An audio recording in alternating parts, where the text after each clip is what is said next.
Erdogan की speech देखने के लिए, सुनने के लिए पूरा पाकिस्तान का, क्योंकि वही बात करता था ज्यादा कश्मीर के बारे में कि एर्दोगान आया है, एर्दोगान कुछ ना कुछ तो बोलेगा यार, कुछ ना कुछ तो एर्दोगान बोलेगा और भारत को रगड़ देगा और भारत को बोलेगा ये भारत गंदा, भारत फलाना, भारत ढिमका। पाकिस्तानियों, तुम्हें क्या एक्चुअली लगता है कि एर्दोगान को 2 रुपए का फर्क पड़ता है? 2 रुपए का उसको फर्क पड़ता है? किसी को फर्क नहीं पड़ता यार। वो बात करता इस्लाम की, ये मौका था जब वो बात करता मुसलमानों की, उसने बात करी पैसे की। सऊदी अरब क्या कह रहा है? सऊदी अरब कह रहा है हबीबी, ये और दुनिया भर की वर्ल्ड न्यूज़पेपर्स में आया है, इंडिया में भी आया है।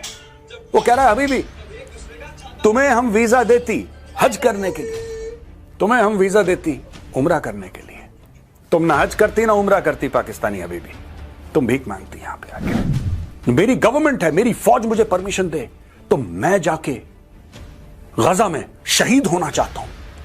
अबे इजरायली सुन लेंगे तो मैं पाकिस्तान के अंदर ही शहीद कर देंगे। वो बड़ा खतरनाक किस्म के लोग हैं। वो कहां पे उसको हल्का सा लगा कि मुझे भारत से फायदा हो सकता है, ठीक है, उसने बोला कौन सा इस्लामिक मुल्क यार, कौन सा कश्मीर।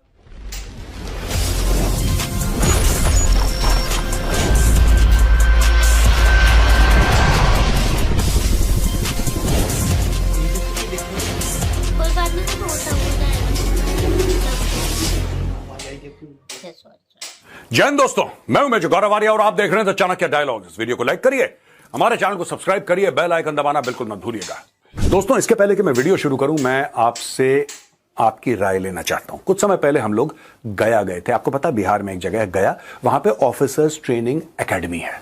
बहुत शानदार एकेडमी है, बड़ी प्यारी एकेडमी है। और गया बिहार में जो है अपने आप में बड़ी खूबसूरत जगह है। वहां पे हमने शूट करा था करीब 40-45 मिनट का ओटीए गया की डॉक्यूमेंट्री, जो इस सैटरडे को शाम को 5 बजे रिलीज होने वाली है द चाणक्य डायलॉग्स हिंदी पे। आप ये डॉक्यूमेंट्री देखिएगा और फिर आप हमें बताइएगा क्या आप ऐसी और डॉक्यूमेंट्रीज चाहते हैं जहां पे मैं जाऊं, मैं फौजियों से बातें करूं, मैं उनकी जिंदगी कैसी है, वो लोग क्या करते हैं, घर वालों को कितना मिस करते हैं, ट्रेनिंग उनकी कितनी हार्ड होती है, वो लाइन ऑफ कंट्रोल में कितनी हार्ड जिंदगी बिताते हैं, इतनी बर्फ में कैसे चलते हैं। क्या आप वो सब कहानियां चाहते हैं? जरा कमेंट्स में लिखिएगा। और अगर आपको पसंद आए तो हमें वही प्यार और वही आशीर्वाद एक बार फिर दे दीजिएगा। चलिए वीडियो की ओर चलते हैं। तुर्की के राष्ट्रपति एर्दोगान ने इस बार यूनाइटेड नेशन जनरल असेंबली में जो स्पीच थी, हर साल लोग आते हैं, हर साल लोग स्पीच देते हैं, मोदी जी भी गए, राइट। इस बार भाई ने, भाई मतलब एर्दोगान, उसने इस बार कश्मीर का कोई मेंशन ही नहीं करा। He did not mention Kashmir. वो उड़ा गया वो कश्मीर। अच्छा, इसमें पाकिस्तानियों के दिल में बड़ा गम और गुस्सा है। पाकिस्तानी कह रहे हैं नहीं साहब, ऐसा कैसे हो सकता है और ये करना पड़ेगा आपको, और आपने क्यों नहीं करा, और ये हमारे साथ धोखा है, और उम्मा को चुम्मा दे दिया, और ये सारे के सारे ड्रामे जो पाकिस्तान में चलते हैं भाई साहब, वो होने लगे। अब देखिए, मैं आपको एक छोटी सी बात बताता हूं। ये जो एर्दोगान है, इसने 2019 में जब 370-35 से हटा था, यही एर्दोगान कह रहा था कि ये कॉन्फ्लिक्ट को खत्म करा जाए और भारत को बात करनी चाहिए पाकिस्तान से, और ये जस्टिस और फेयरनेस पे होना चाहिए कश्मीर का समझौता। 2020 में फिर उसने ऐसी बात करी, यहां तक बोल दिया कि जो यूनाइटेड नेशन सिक्योरिटी काउंसिल के रेजोल्यूशंस हैं उसके ऊपर होना चाहिए सारा मामला, यानी कि प्लेबिसिट होना चाहिए, यानी कि कश्मीरियों को वो अधिकार होना चाहिए कि आप वोट देके ये डिसाइड करें कि आप भारत का हिस्सा बनना चाहते हैं कि पाकिस्तान का, या जैसा भी जो भी है, अकॉर्डिंग टू दी प्लेबिसिट का जो भी मामला था यूनाइटेड नेशन सिक्योरिटी काउंसिल का। उन्होंने 2022 में भी ऐसी बात बोली, उन्होंने 2023 में भी ऐसी बात बोली, 2024 में उनकी जबान लड़खड़ा गई। मैं काका अच्छा, पूरा पाकिस्तान वेट कर रहा था एर्दोगान की स्पीच देखने के लिए, सुनने के लिए, पूरा पाकिस्तान का, क्योंकि वही बात करता था ज्यादा कश्मीर के बारे में कि एर्दोगान आया है, एर्दोगान कुछ ना कुछ तो बोलेगा यार, कुछ ना कुछ तो एर्दोगान बोलेगा और भारत को रगड़ देगा और भारत को बोलेगा ये भारत गंदा, भारत फलाना, भारत ढिमका, मोदी बुरा आदमी, और हम लोग क्या करेंगे कि कश्मीर को लेके ही रहेंगे इंशाअल्लाह। तो पाकिस्तानी ताली पीटते कि भाई एर्दोगान तो बहुत ही बड़ा यार, ये बहुत बड़ा कलाकार है, इसने तो बहुत मजे कर दिए हमारे। एर्दोगान खा गया कश्मीर को इस बार।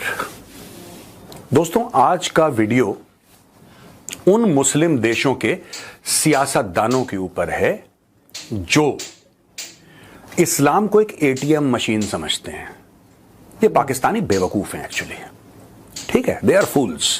इनको ऐसा लगा कि एर्दोगान के दिल में कश्मीर को लेकर दर्द है। एर्दोगान को नक्शा उसके मुंह पे मारो, एर्दोगान के उसको ये ना पता लगे कश्मीर कहां पे। क्या बच्चों वाली बातें कर रहे हो यार, क्या बच्चों वाली बातें कर रहे हो पाकिस्तानियों? तुम्हें क्या एक्चुअली लगता है कि एर्दोगान को 2 रुपए का फर्क पड़ता है? तो बात तो कर सकते हैं, 2 रुपए का उसको फर्क पड़ता है? किसी को फर्क नहीं पड़ता यार। ये इस्लामिक उम्मा का जो भूत है ना, ये तुम ही लोगों ने अपने सर पे पाल रखा है, तुम्हारे कंधे पे बैठ के सर पे नाचता है।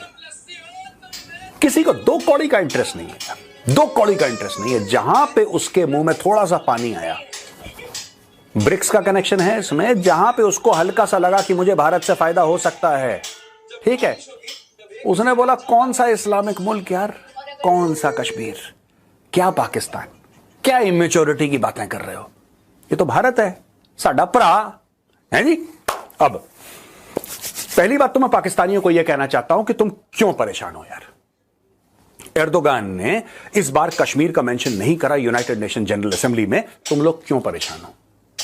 एर्दोगान ने जो पिछले 4-5 साल से लगातार करता आ रहा है, उसके बाद तुम लोगों ने क्या उखाड़ लिया? जरा मुझे यह भी समझा दो कि मेजर साहब हमने यह उखाड़ लिया।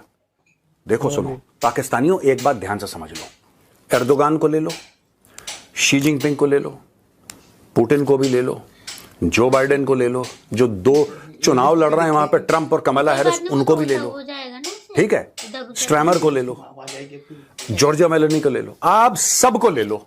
और सब अगर सर के बल खड़े हो के यूनाइटेड नेशंस जनरल असेंबली में कश्मीर की धुन पे गाना बनाएंगे और उस पे नाचेंगे और दुनिया के सामने ब्रॉडकास्ट होगा, फिर क्या उखाड़ लोगे? ये समझाओ जरा मुझे। तुम लोग क्या सच में बेवकूफ हो कि बेवकूफ होने की एक्टिंग करते हो? मुझे एक बात क्लियर करो पाकिस्तानियों, तुम्हें क्या लगा था? तुम्हें लगा क्या था कि एर्दोगान कुछ बोलेगा कश्मीर के ऊपर तो क्या हो जाएगा? और आज तक जो बोलता आया है उसका क्या यार, कुनाफा शुनाफा खाओ, इस्तांबुल जाके घूमो, वहां पे चाय वाय पियो, कबाब कबूब खाओ, कहानी खत्म करो। तुम लोग देखो, तुम लोग पार्टी वाली कौम हो पाकिस्तानियों, जिसके पास पैसा हो पार्टी कर रहा है। ये देश के मुद्दे, मुल्क की बातें, आलम इस्लाम की बातें तुम्हारे मुंह से झूठी लगती हैं। अच्छा, बात यह है कि तुर्की चाहता है ब्रिक्स का मेंबर बनना। अगर वो ब्रिक्स का मेंबर बनता है, अगर वो ब्रिक्स का मेंबर बनता है तो फिर उसको एक प्लेटफॉर्म मिलेगा, उसकी ट्रेड बढ़ेगी, यानी कि खजूर, अल खजूर, पैसा आएगा उसके पास। तुर्की के पास आएंगे नोट करारे करारे, बेंजामिन, $100 को बेंजामिन कहते हैं अमेरिकन, डॉलर आएंगे उसके पास, और उसको ब्रिक्स में एंट्री मारने के लिए भारत का सपोर्ट चाहिए। अगर भारत ब्लॉक कर देता है तो तुर्की ब्रिक्स का मेंबर नहीं बन सकता। यहां पे आती तुर्की की इस्लाम के लिए वफादारी। यह पॉइंट था जहां पे एर्दोगान कहता कि साहब मैं तो आलम इस्लाम का लीडर हूं, मैं ऑटोमन एम्पायर का लीडर हूं और मैं दोबारा ऑटोमन एम्पायर कायम करना चाहता हूं, मैं खिलाफत कायम करना चाहता हूं और मैं निजाम मुस्तफा लगाना चाहता हूं पूरी दुनिया में और मैं भारत से पंगे लूंगा। यह मौका था जब वो बात करता इस्लाम की, यह मौका था जब वो बात करता मुसलमानों की। उसने बात करी पैसे की। यार सुनो, यह पूरा मामला ही फ्रॉड है। तुम लोग पाकिस्तानी पता नहीं क्यों जज्बाती हो जाते हो। देखो सुनो, एर्दोगान और शहबाज शरीफ में ज्यादा फर्क नहीं है। पहले एक बात समझ लो तुम, शहबाज शरीफ भी अपनी स्पीच में क्या कह रहा है? क्या कह रहा है शहबाज शरीफ? फिलिस्तीन का ये हो जाएगा, गजा में ये हो जाएगा, कश्मीर में ये हो जाएगा, फलाने में ये हो जाएगा। तुम्हें, मैं पाकिस्तानी हूं, तुम्हें क्या लेना देना गजा का यार? तुम्हारा पाकिस्तान नहीं समझ रहा। कल तुम्हारे 11-12 परसों नरसों 11-12 एम्बेसडरों के ऊपर बम मार दिया लोगों ने, बाल बाल बचे, कुछ इंजर भी हो गए। मैं सुन रहा हूं मैं जो आपके मीडिया से, सोशल मीडिया से, कि कुछ इंजर हो गए लेकिन उनकी जानें नहीं गई, थैंक गॉड। आपके यहां रोज अटैक हो रहा है, रोज वहां पे आप लोग जलील हो रहे हैं, रोज भीख मांग रहे हैं, रोज आपके सियासतदान जाके लेट जाते हैं यार IMF के आगे, वर्ल्ड बैंक के आगे। रोज आप लोग भीख मांग रहे हो। अभी सऊदी अरब ने क्या बोला है? लेटेस्ट न्यूज आई है पाकिस्तानी अखबारों में, I am quoting Pakistani newspapers. Saudi Arab क्या कह रहा है? सऊदी अरब कह रहा है हबीबी, ये और दुनिया भर की वर्ल्ड न्यूज़पेपर्स में आया है, इंडिया में भी आया है। वो कह रहा है हबीबी तुम्हें हम वीजा देती हज करने के लिए, तुम्हें हम वीजा देती उम्रा करने के लिए, तुम ना हज करती ना उम्रा करती पाकिस्तानी हबीबी, तुम भीख मांगती यहां पे आके, मक्का मदीना में तुम आके भीख मांगती। यार एक बात बताओ, ये सिर्फ ऐसा नहीं है कि तुम्हारे सियासतदान भिखारी हैं, तुम लोग खुद भिखारी हो। ये सियासतदान थोड़ा ना जाके मक्का मदीना में भीख मांग रहे हैं, इराक में भीख मांग रहे हैं, ईरान में भीख मांग रहे हैं, जापान में भीख मांग रहे हैं, इंटरनेशनल भिखारी हैं। जापान जाके वीजा लेते हैं, जापान फ्लाइट पकड़ते हैं, जापान में लैंड करते हैं, टोक्यो में, अरे अभी भी हम आ गए, लाओ पैसा। ये तो कॉमन मैन कर रहा है ना यार। कोई बंदा हवाई जहाज में भीख मांग रहा है, ये भी है। एडिटर साहब अगर फोटो मिलती है तो चिपका उसकी है। वो हवाई जहाज का टिकट लेके वीजा लेके बैठा इंटरनेशनल फ्लाइट में भीख मांग रहा है। वो भीख मांग रहा है वहां पे, कह रहा है पैसा दे दो मुझे। तो बात तो कर सकती हूँ। 90% जो इंटरनेशनल भीख मांगने के लिए जो जेल में लोग हैं उसमें से 90% पाकिस्तानी हैं। इनको कश्मीर चाहिए, कभी ये फिलिस्तीन में गाजी बनेंगे। अरे भिखारी गाजी नहीं बनते यार, तुम्हें कितनी बार समझा चुका हूं मैं। जो भिखारी होते हैं वो मुजाहिदीन नहीं होते, वो गाजी नहीं बनते, वो जिहाद नहीं लड़ते, वो सिर्फ भीख मांगते हैं। तुम्हारी कौम की किस्मत है, तुम लोग भिखारी हो। तुम्हारा शहबाज शरीफ से लेकर, तुम्हारा आसिम मुनीर से लेकर, तुम्हारे ऊपर से लेकर नीचे, तुम्हारा जो वो चीफ जस्टिस भी था, उसका नाम मैं भूल गया, उसने भी डैम के लिए भीख मांगी, फिर पैसा लेके खा के पता नहीं अमेरिका भाग गया, फिर उसके ऊपर केस चला, Saqib Nisar I think his name was. यार तुम्हारे आर्मी चीफ से लेकर, तुम्हारे राष्ट्रपति से लेकर, तुम्हारे प्रधानमंत्री से लेकर, तुम्हारे जो कैबिनेट मिनिस्टर उनसे लेकर, जो कॉमन मैन है, जो रेड़ी लगाता है, सब भीख मांगते। तुम लोग कश्मीर का क्या करोगे ये बताओ। तुम लोग फिलिस्तीन की इतनी लंबी लंबी बातें कैसे कर लेते हो यार? इतनी क्रिएटिविटी कहां से आती है तुम्हारे अंदर कि हम अपने फिलिस्तीनी भाइयों के साथ खड़े हैं? नहीं, तुम किसी के साथ नहीं खड़े, तुम सिर्फ कटोरे के साथ खड़े हो, तो कोई बात नहीं, तुम सिर्फ कशकोल के साथ खड़े हो। तुम किसके साथ खड़े हो बताओ मुझे। अभी फिर तुम्हारा 7-8 अरब का केस आने वाला है IMF का, जबकि तुम्हारे शहबाज शरीफ ने कसम खाया था कि कसम खाओ पूरी पाकिस्तानी कौम कि आखिरी बार हम भीख मांग रहे हैं। वो 24वीं बार था जब उसने बोला था आखिरी बार, अब 25वीं बार का फिर तुमने एप्लीकेशन लगा दिया। You have been broke 25 times. IMF किसको देता है लोन? IMF उस देश को लोन देता है जो कि डिफॉल्ट के दहाने पर खड़ा हो, डिफॉल्ट की कागार पर खड़ा हो, जो ब्रोक हो गया हो।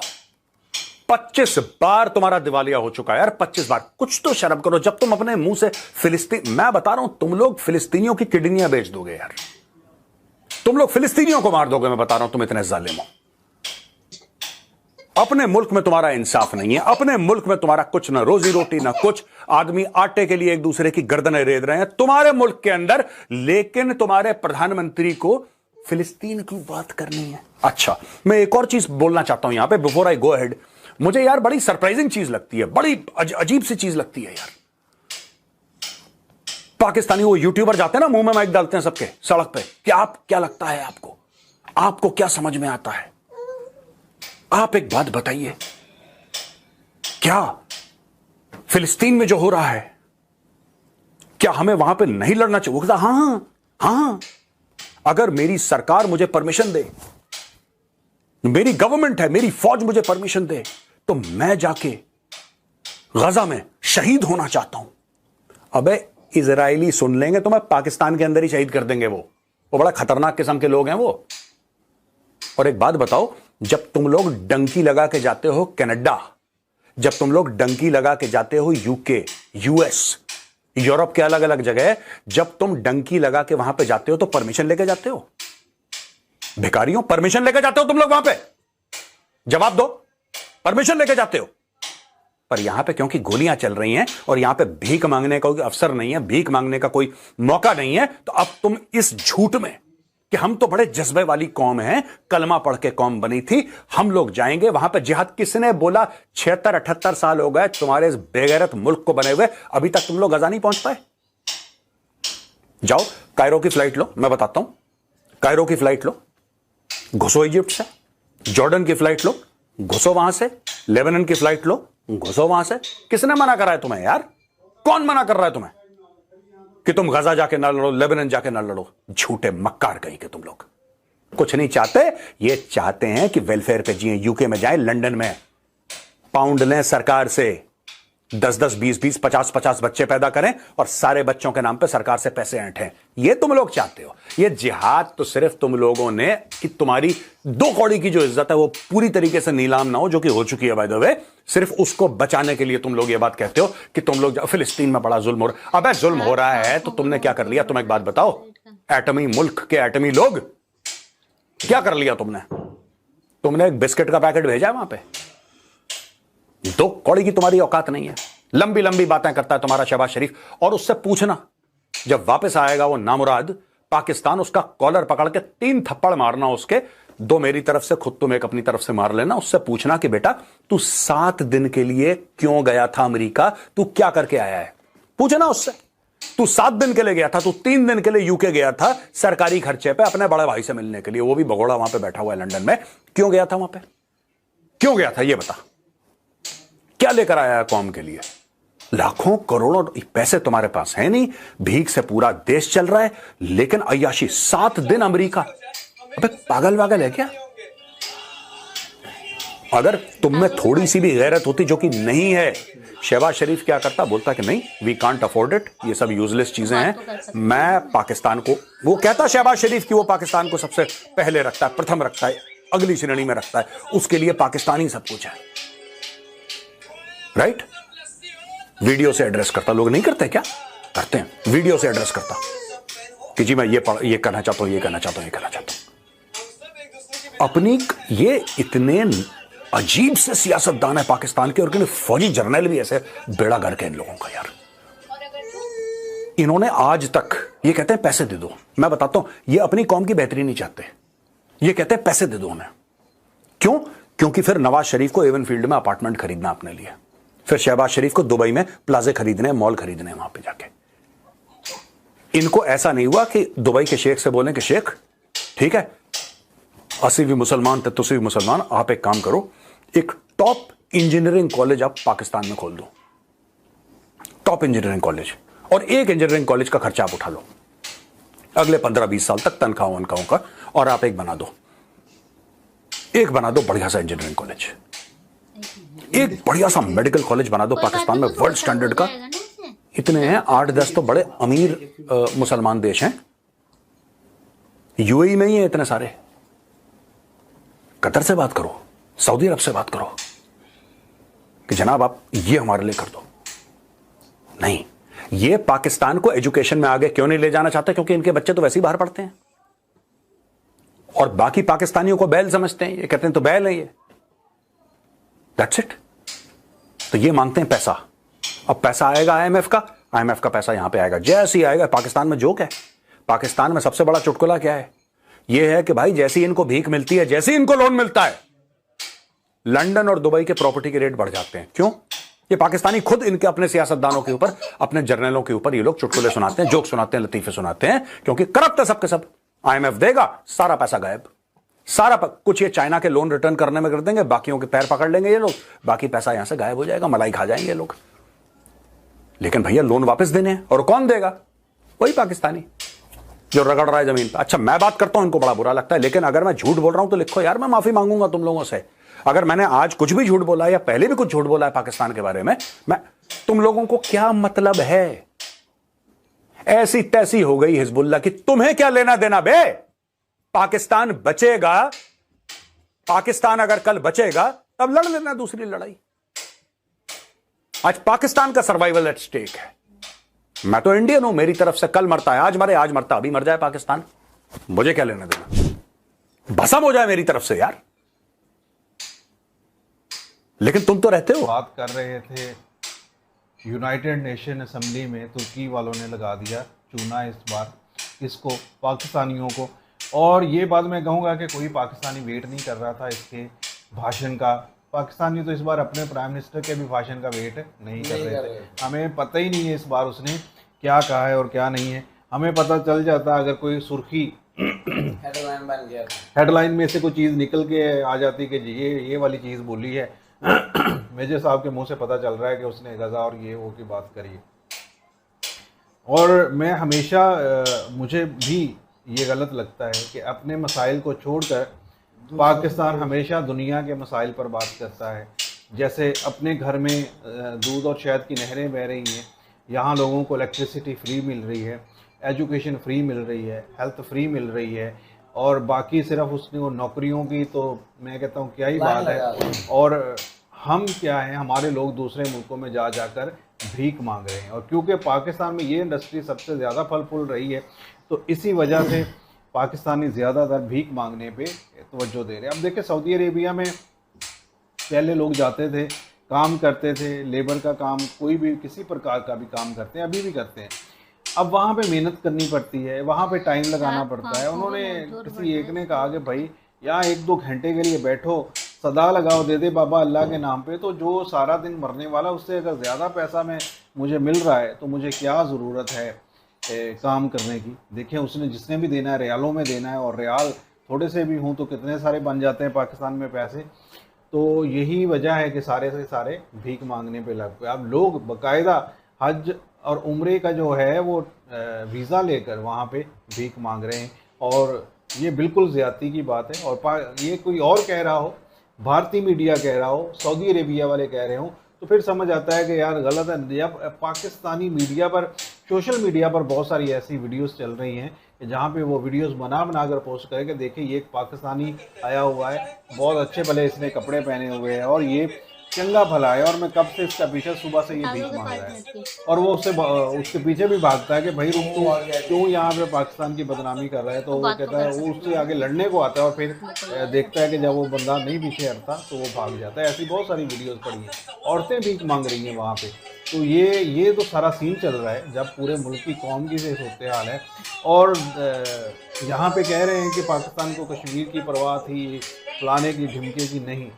हमें सिर्फ एक चीज़ पे नज़र थी हमारी, और वो थी कि IMF का जो बेल आउट पैकेज है वो हमें मिलेगा। लोन ले लेके जो है पाकिस्तान चल रहे हैं, और जो बातें मेजर गौरव साहब ने की हैं वो बिल्कुल सही है सच है, क्योंकि यही चीज़ पाकिस्तान में चल रही है।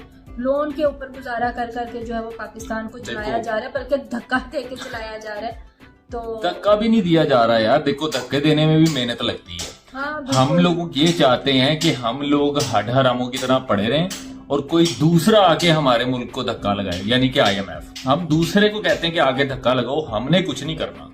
हमारी ऊपर से लेके ना, टॉप से लेके नीचे लोअर क्लास तक सब ने एक ही काम पकड़ा हुआ है, मेहनत नहीं करनी, मांगना है। गवर्नमेंट जाके मांगती है इंटरनेशनल लेवल पे। लोग जो है यहाँ पर फ्लाइटें ले लेके, जैसे कि उन्होंने बताया, वो मैंने भी अभी कुछ दिन पहले भी पढ़ा था, गूगल पे टॉप भी किया है ये सऊदीया में जो ये कारनामे दे रहे हैं। उसके बाद सैयद मुजम्मिल हमारे यहाँ के जो है जर्नलिस्ट हैं, उन्होंने वीडियो भी बनाई इस चीज के ऊपर कि कितने $54 बिलियन इंडस्ट्री है सिर्फ मांगने की पाकिस्तान की। आप ये सोचो कि कितनी बड़ी इन्होंने इंडस्ट्री खोली भी है मांगने की, मेहनत नहीं करनी। क्या उन्होंने मुस्लिम उम्मा ने दे दिया चुम्मा। और बाकी बात यार इनकी बिल्कुल ठीक है, ये बातें हम भी करते हैं कि यहाँ पे जो है वो ये जो लोन की बात की गई है, लोन ना दिया करें, इससे तो अच्छा है कि इन्वेस्टमेंट की जाए। कोई किसी से कहें कि कॉलेज बनवा दें, यूनिवर्सिटी बनवा दें, हॉस्पिटल बनवा दें, कोई ऐसा अदारा बनवा दें जो कि आम आवाम की सहूलत के काम आए। और ये पैसे देते हैं तो पैसे जो है वो ये अपने जेबों में भर के, वही बात के लंदन की प्रॉपर्टियां जो हैं वो उनके रेट बढ़ जाते हैं। तो अपना पाकिस्तान में ये किसी से क्यों नहीं कहते कि यहाँ पे आओ जी, यहाँ पे आके कोई इंजीनियरिंग कॉलेज बना दो, इंजीनियरिंग यूनिवर्सिटी बना दो, IT का कोई कॉलेज बना दो, यूनिवर्सिटी बना दो। नहीं, हॉस्पिटल बना दो कोई अच्छे लेवल का कि लोग बेचारे जो हैं यहाँ पे इलाज करवा सके अपना, कोई जो क्रिटिकल जो बीमारियां उनका कोई हॉस्पिटल बन जाए। लेकिन नहीं, यहाँ पे हमें चाहिए पैसा, खजूर, वो हमने खानी होती है और जेब में पैसा डालना होता है। तो ये चीज वैसे मांगती वाला तो आया नहीं था, आया वाला आया, वो शुरू में आया ना, और आया था, मैंने वो जेन में नहीं है अभी। लेकिन बात यही है कि हम लोग जो है वो जाते हैं। हाँ, जब वो मांगने वाली बात हुई थी, वो जो एरोप्लेन में, सऊदी जहाज अरब ने में। बोला है ना कि हम आपको हज करने के लिए वीजा देते ओ हैं, जहाज में जब उम्रे के मांगने लिए की वीजा बात आई। देते हैं। देती और आप देती। यहाँ पे आके भीख मांगती मक्का मदीना में। बात करें, वही लेकिन ना। बातें सही है सारी, बातें बिल्कुल सही हैं। ये जाके लोगों से पैसे मांगना, यार ये हक बनता है कि वीजा लेना, वीजा लेके जाके किसी से पैसे मांगना, मतलब किसी दूसरे मुल्क से। भाई आप जो जिस काम के लिए जाते हो वो काम करो और वापस आओ। वो जाते हैं, वो काम करते हैं या नहीं करते, जाके मतलब कि काफी सारी खबरें आएंगी। जाते भी किस नाम पे हैं? इस्लाम के नाम पे जाते हैं। पहले उम्रा के लिए, हज के लिए और किसी काम के लिए जाए ना, वर्किंग के फिर भी चलो फिर भी बंदा कहता कि यार वो बंदे की सोच इस तरह की होगी कि बंदे ने कर लिया। इस्लाम को इस्तेमाल करके, इस मजहब को इस्तेमाल करके जो बाकी लोग हैं, जो सही अच्छे बंदे हैं, उनको भी बदनाम साथ किया। अपने मुल्क को तो क्या ही किया। ज्यादा एटीएम तो बनाते हैं ना, फिर इस्लाम को मानते हैं ना हम लोग। ये बनाया तो है, ये तो अब इनकी एग्जांपल है। मतलब बाकी ATM दुकान की भी जो बताई, वो भी एटीएम बनाया कैसे उसने। अब जब मतलब की बात आई है तो अब वहां से बात छोड़ दी है, क्योंकि अब तो बात ये थी ना कि मुसलमान के कश्मीरियों पे जुल्म हो रहा है। हाँ, तकलीफ है तो मुसलमान के कश्मीरियों पे जुल्म हो रहा है, क्योंकि ये बात भारत तो नहीं करता इस तरह, इतने ढंढोरा पीटता है, ये मुसलमान ही पीटते हैं कि हम मुसलमानों के साथ खड़े हैं। इस लेवल पे जाके, एक्सट्रीम लेवल पे जाके करते हैं। जब एक्सट्रीम लेवल पे करना है, बात करनी है, और जुल्म हो रहा है। जुल्म होने की बात नहीं है, अपने अंदर भी तो देखे जुल्म ना। की बात नहीं है। जितने एक्सट्रीम लेवल पे वो बात करते हैं, उतने एक्सट्रीम लेवल पे अमल नहीं है ना। बात ये हो रही है यार जुल्म हो रहा है, ये दिखावा है। उस चीज को बात करके जहां लगता है कि अब यहाँ से पैसा नहीं आएगा, या अब जब जरूरत नहीं होती जोर जोर से बात करते हैं, जब जरूरत महसूस होती है धीमे पड़ जाते हैं। अब देखना जुल्म। मुझे पता था कि मिर्जा साहब ने वो तड़का लगाएंगे, मिर्च मसाला डालेंगे, वही बात हुई। यार दुकान पर बात हुई, फिर पाकिस्तान भिखारी पन पर बातें और भी काफ़ी हैं। मैं मेन फोकस इन दो बातों पे रखूँगा, क्योंकि मेन टाइटल भी यही था। सऊदी अरब ने वार्न किया कि जो पाकिस्तान के भिखारी हैं, पाकिस्तान के जो नेशनल्स हैं, वो नहीं आएंगे इधर पाकिस्तान में, और सऊदी अरब में। उसकी सबसे बड़ी वजह यह है कि जो जिन लोगों के अंदर भिखारी मौजूद हैं, सऊदी अरब या मिडिल ईस्ट की भी जेल है, उनके अंदर भिखारी पकड़े गए, उनमें 90% जो है वो पाकिस्तानी। और बिल्कुल बात ये सच भी है, इसमें कोई दो राय नहीं। वो जो अक्सर लेवल वीडियो थी वो मैं नहीं इस पर इत्तेफाक कर सकता, क्योंकि सबसे बड़ी वजह ये इत्तेफाक ना करने की है कि वो जो अक्सर लावा वो टिकटॉपर है, और सोशल मीडिया है, इन्फ्लुएंसर मतलब ये एक किस्म का वो टिकटॉपर है, और वो इस तरह की वीडियो जो है ना, मतलब फनी बनाता रहता है लोगों को हंसाने के लिए। और वो घर से बड़ा तगड़ा बंदा है, मतलब कि खाते पीते करता है, ये ऐसा तो नल्ला नल्ला नहीं कि उसको मतलब भीख मांगनी पड़े। उसने वो वीडियो बनाई होगी, मैं ये नहीं कह रहा कि वो नहीं सुनी, उसने ऐसा नहीं किया होगा, लेकिन उसने अपने सोशल मीडिया अकाउंट पर लगाने के लिए ये वीडियो बनाई होगी। ये मेरा दावा है, ये आई थिंक मतलब 80-90% यही चांस है।